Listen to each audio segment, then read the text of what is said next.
They got him the money. But, there was a back and forth, They got him that money. They finally got him that money. And he said yes. And then he said no.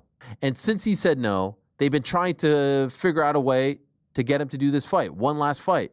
He ain't budging. That he is not interested. When I say not interested, I don't mean not interested in fighting. I mean not interested in fighting Tom Aspinall specifically. He thinks he's having like the greatest run on Twitter. He's making a mockery of his legacy. Show me a great champion. Show me a great. From Jordan to Tom Brady to Ali to Lemieux to Gretzky. Show me someone who acted like this in their final chapter. This is forever why GSP will be my GOAT. The guy who represented the company, a guy who represented the sport, and did the jobs in the cage. He never embarrassed himself, his country, the sport, the organization. He always did the right thing. Can we say the same about Jon? And I'm not taking a shot here. History is history.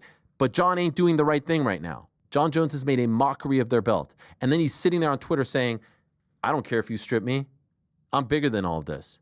You think they like that? They despise it. They are livid over this. Jon Jones was offered the deal and accepted the deal. That's the most significant thing that Dana White has said regarding this in a very long time. The problem is he didn't tell you the whole story.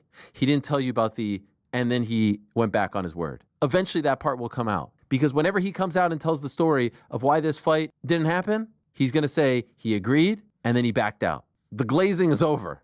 Like over the last year or so, the glazing that people have been talking about, those days are over. Jon Jones is making a mockery of this belt. Enough is enough. Move on. And he's trying to convince all of you that he doesn't care about Tom. No, he's walking away so that he doesn't have to fight Tom Aspinall. I'll fight Francis. I'll fight Stipe. Mockery. It's an absolute mockery. And then it ends like this, where he comes back and he fights the guy who lost to the champion. And then he fights a guy who had not fought in 3-4 years, who was a full-time firefighter, who had no interest in coming back when he could have fought Tom Aspinall in November. He doesn't want the fight. Coming across as a narcissist, who's coming across as a sociopath. I don't have anything nice to say right now.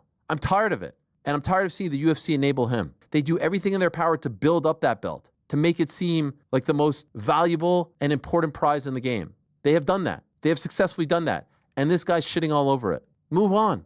You're doing just fine. You don't need to be held hostage by him. Your company doesn't crumble if this fight doesn't happen. Move the hell on. This nonsense. How anyone is defending any of this is beyond me. This is a joke. He thinks he's cooking. I don't know who's writing these tweets for him.